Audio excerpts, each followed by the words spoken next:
दोस्तों, दिवाली की सफाई हर घर की परंपरा है, लेकिन क्या आप जानते हैं यही सफाई कई बार अस्थमा, एलर्जी और लगातार खांसी का कारण बन जाती है। सोचिए, त्योहार पर आपका घर तो चमक रहा है, लेकिन आप खुद बीमार पड़ गए। इसलिए आज मैं आपके साथ शेयर करूंगी सफाई करने के दौरान धूल और एलर्जी से बचने के कारण, आसान घरेलू नुस्खे और लाइफस्टाइल प्रिकॉशंस। और हाँ, वीडियो के अंत तक जरूर बनिए रहिएगा, क्योंकि मैं आपको बताने वाली हूँ एक ऐसी ट्रेंडिंग रेमेडी जो इस सीजन सोशल मीडिया पर काफी वायरल है और आपकी सेहत को दिवाली पर 10 गुना बेहतर बना सकती है। नमस्कार दोस्तों, मैं हूँ डॉक्टर गीता और आप देख रहे हैं डॉक्टर गीताज वेलनेस हब। सबसे पहले समस्या के बारे में जानते हैं कि सफाई से समस्या क्या क्या पैदा होती है। दिवाली से पहले हम डीप क्लीनिंग हर घर में करते हैं। पर्दे, पंखे, फर्नीचर, अलमारी, स्टोर रूम्स सभी को हिलाते डुलाते हैं। लेकिन इन सब में जमा सालों पुरानी धूल, फंगस स्पोर्स, स्पाइडर वेब्स और डस्ट माइट्स जब हवा में उड़ते हैं तो यह हमारी नाक, कान, गले और फेफड़ों तक पहुंच जाते हैं। यही इरिटेशन, स्नीजिंग, लगातार खांसी और यहाँ तक कि अस्थमा अटैक का कारण भी बन जाते हैं। यह बच्चों और बुजुर्गों के लिए तो और भी खतरनाक साबित हो सकते हैं। अब बात करते हैं सफाई के दौरान हेल्थ प्रॉब्लम्स क्यों होती हैं। सबसे पहला कारण है डस्ट माइट्स एंड एलर्जेंस। पुरानी किताबें, अलमारी, गद्दे और पर्दे माइक्रोस्कोपिक माइट्स से भरे होते हैं। जैसे ही हम इन्हें साफ करते हैं, ये हवा में फैल जाते हैं और एलर्जी, स्नीजिंग और अस्थमा को ट्रिगर करते हैं। दूसरा रीजन है केमिकल क्लीनर्स और फिनाइल। फ्लोर क्लीनर और फिनाइल में हार्श केमिकल्स होते हैं जो लंग्स और स्किन दोनों को इरिटेट करते हैं और उन्हें नुकसान पहुंचाते हैं। Paints and polishes. दीपावली पर लोग घर पेंट या पॉलिश कराते हैं, लेकिन इसके फ्यूम्स इंडोर एयर पॉल्यूशन को बढ़ा देते हैं। अगला कारण है वीक इम्यूनिटी एंड स्ट्रेस। सफाई के दौरान लगातार कई दिनों तक थकान, नींद की कमी और एक्स्ट्रा स्ट्रेस आपकी इम्यूनिटी को कमजोर बना देता है और तब इन्फेक्शंस और एलर्जी आपको जल्दी पकड़ लेते हैं। और दोस्तों, इन सब से बचा जा सकता है अगर हम थोड़ी सी प्रिकॉशंस और थोड़ी घरेलू टिप्स को अपनाकर सफाई अभियान में लगे। सबसे पहले बात करते हैं डस्ट से बचाव की। सफाई करते समय हमेशा मास्क पहने, कोशिश करें N95 मास्क हो।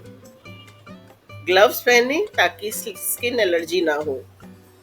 खिड़कियां और दरवाजे खोलकर फ्रेश एयर सर्कुलेशन को हमेशा बनाए रखें। ड्राई डस्टर की बजाय गीला कपड़ा इस्तेमाल करें ताकि धूल उड़कर हवा में ना जाए। और अगर वैक्यूम क्लीनर है तो झाड़ू की बजाय इसका इस्तेमाल करें। अगली रेमेडी है अस्थमा और एलर्जी पेशेंट्स के लिए। सफाई के समय हो सके तो घर से बाहर रहें या किसी अलग कमरे में रहें, जिससे आप धूल और मिट्टी से दूर रहें। इनहेलर और नेब्यूलाइजर अपने पास रखें, जरूरत पड़ने पर इनका इस्तेमाल तुरंत करें। सफाई के बाद तुरंत नहाएं और कपड़े बदलें। कुछ घरेलू नुस्खे भी आपको इस समस्या से निजात पहुंचा सकते हैं, जैसे आप तुलसी और अदरक का काढ़ा पी सकते हैं। यह सफाई के समय आपकी इम्यूनिटी बढ़ाता है और एलर्जी को कम करता है। आप स्टीम भी ले सकते हैं, जिसमें आप तुलसी और अजवाइन डाल के गर्म पानी से स्टीम लेकर अपनी ब्लॉक्ड नोज या कंजेशन को दूर कर सकते हैं।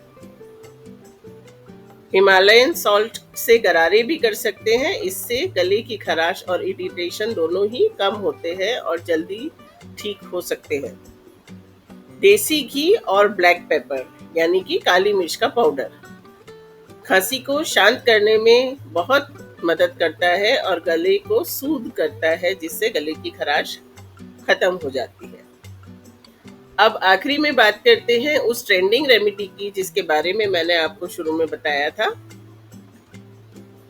यह ट्रेंडिंग रेमेडी है हल्दी धूप, टर्मरिक फ्यूम थेरेपी। हल्दी के छोटे टुकड़े या हल्दी पाउडर को कपूर के साथ जलाइए।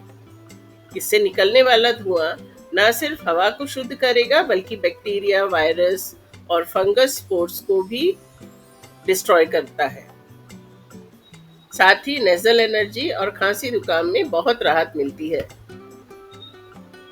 यह रेमेडी बिल्कुल केमिकल फ्री है, इको फ्रेंडली है और बेहद इफेक्टिव भी है। इसी के साथ कुछ लाइफस्टाइल प्रिकॉशंस का भी ध्यान रखें। क्लीनिंग को एक्सरसाइज की तरह से लें। बार बार झुकने की बजाय स्क्वाट्स में सफाई करें ताकि बैक पेन ना हो।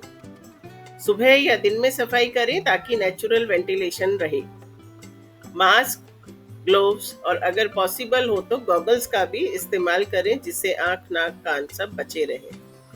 हर 30 मिनट में ब्रेक लें, पानी पीते रहें ताकि गला ड्राई ना हो और धूल मिट्टी जाकर गले में जमे नहीं। बच्चों और बुजुर्गों को सफाई के समय अलग कमरे में रखें। केमिकल क्लीनर और अदर फिनाइल्स की जगह इको फ्रेंडली ऑप्शंस अपनाएं जैसे नींबू, सिरका, बेकिंग सोडा आदि।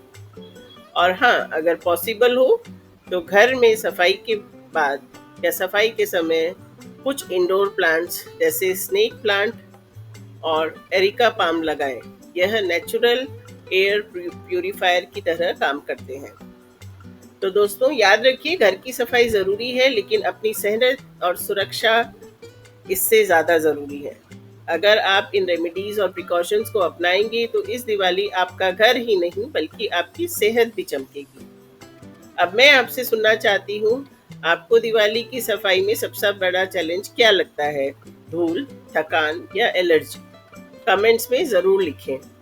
अगर यह वीडियो आपको उपयोगी लगा हो तो इसे लाइक करिए, शेयर करिए और सब्सक्राइब कीजिए जिससे ऐसी ही हेल्थ और वेलनेस की टिप्स आपको लगातार डॉक्टर गीता's वेलनेस हब पर मिलती रहे। Wish you a very happy, healthy and allergy free Diwali. Thank you.